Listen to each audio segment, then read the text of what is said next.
Ketika kita mengamalkan misalnya seperti contoh ajian kulhu geni, maka ajian kulhu geni itu tentu saja akan mempunyai memunculkan sebuah khodam. Kulhu geni itu kan bisa diartikan geni itu kan api ya. Kemungkinan kalau kita bahas gitu ya, mungkin khodamnya ya seperti berbentuk api lah gitu.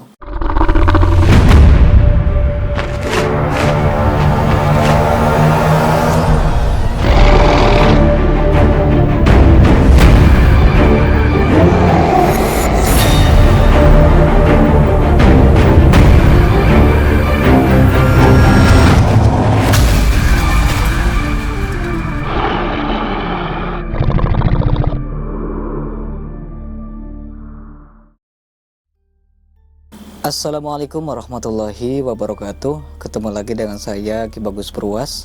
Salam spiritual. Apa kabar sedulur semua? Semoga semuanya selalu dalam keadaan sehat walafiat dan selalu diberikan rezeki yang banyak oleh Allah Subhanahu wa taala. Amin ya Allah ya rabbal alamin. Jadi seperti biasa ya, pada video kali ini saya kembali lagi hadir untuk menemani sedulur semua. Kita akan kembali lagi membahas tentang dunia spiritual, dunia supranatural, dan juga dunia ilmu kegoiban. Mungkin ada yang bertanya ya tentang apa sih bagus tuh bahas spiritual, supranatural, kegoiban itu apa? Jadi kalau kita membahas tentang spiritual itu bisa diartikan sesuatu kegiatan yang berhubungan dengan rohani. Jadi rohani antara kita dengan Tuhan begitu. Kalau supranatural itu adalah suatu artinya itu suatu kemampuan yang di luar nalar gitu ya. Jadi kemampuan yang super lah gitu. Kalau kegoiban ya kita membahas tentang dunia istilahnya kebatinan, tentang keilmuan gitu. Ya sesuatu hal yang goib lah gitu. Nah itu ya bagi sedulur yang tidak paham.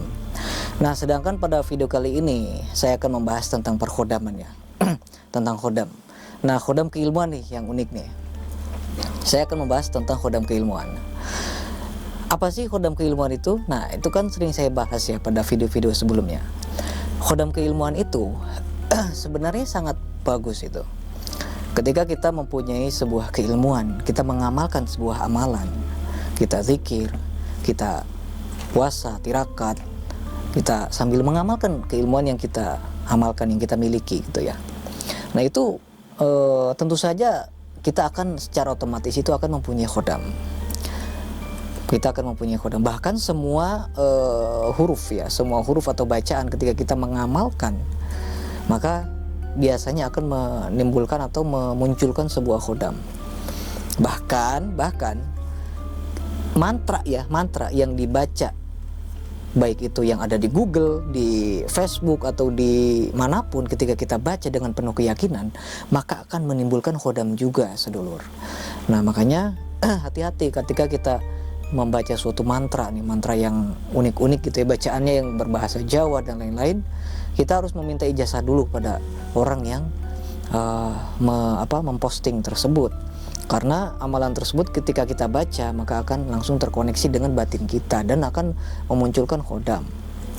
Bahayanya ketika kita tidak ada izin dari orang yang mengijazahkannya, itu kan bahaya gitu. Nah khodam keilmuan ini sangat unik sekali. Ketika kita mengamalkan misalnya seperti contoh ajian kulhu geni, maka ajian kulhu geni itu tentu saja akan mempunyai memunculkan sebuah khodam.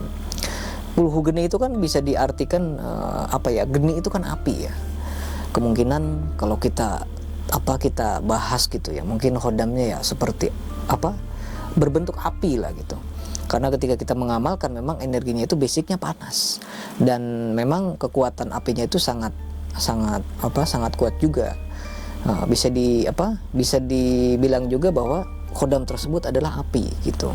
Tapi memang khodamnya itu ya sebenarnya makhluk, cuma berwujudnya api gitu. Nah kemudian juga amalan-amalan lain juga sebenarnya semuanya juga mempunyai khodam. Ada yang dari jin, ada yang dari malaikat, ada yang bangsa rohani dan macam-macam.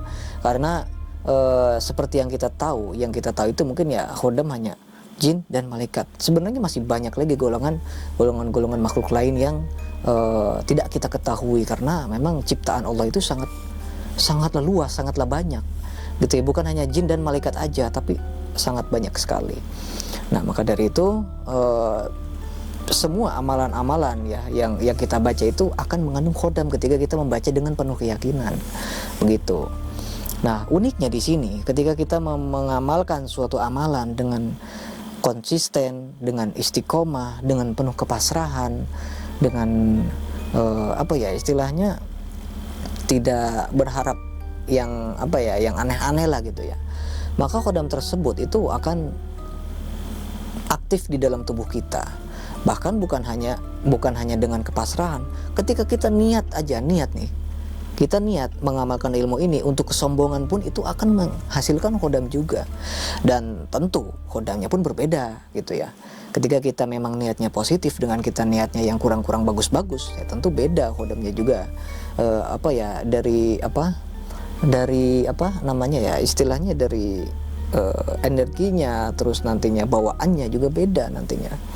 Nah, uniknya dari khodam amalan ini sedulur, bukan hanya yang saya jelaskan tadi saja. Jadi biasanya khodam amalan ini dia itu memang sangat patuh terhadap pengamalnya sedulur.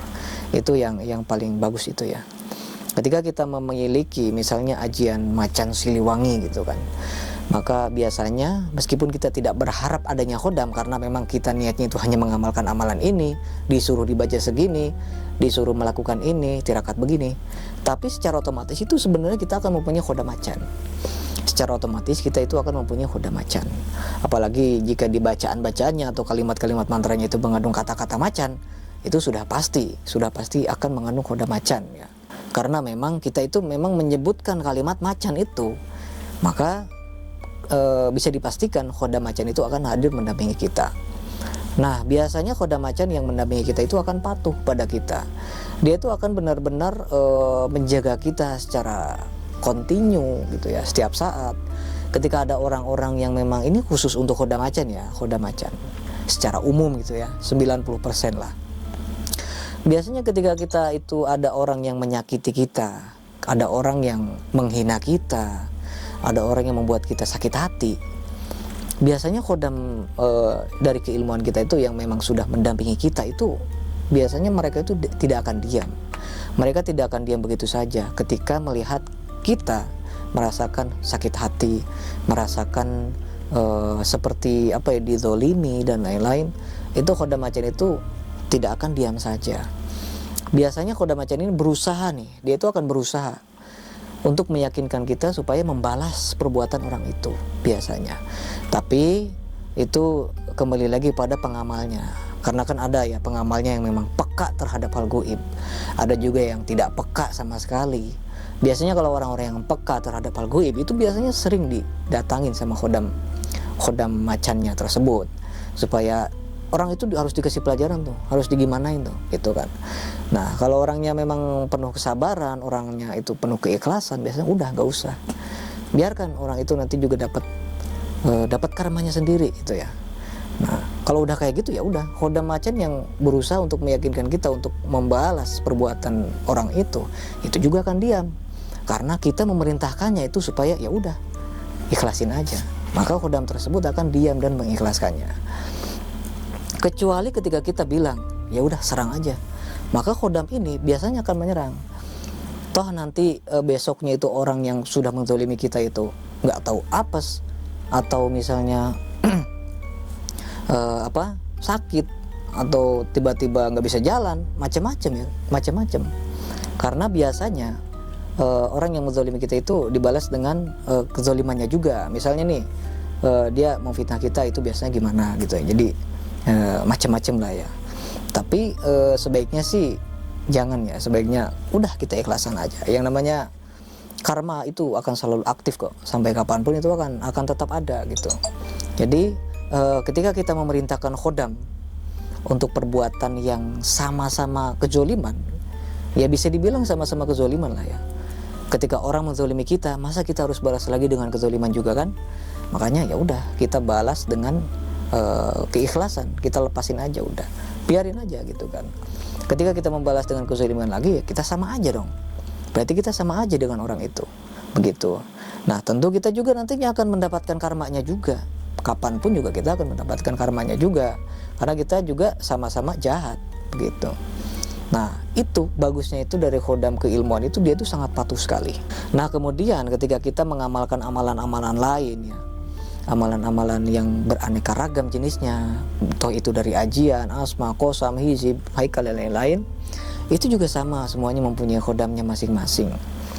Ada khodam yang memang khodam dari suatu keilmuan itu yang memang rajanya, dan dia mempunyai banyak pasukan. Ada juga penguasa dari suatu wilayah, ada juga penguasa dari suatu kabupaten, kota, bahkan negara, banyak ya.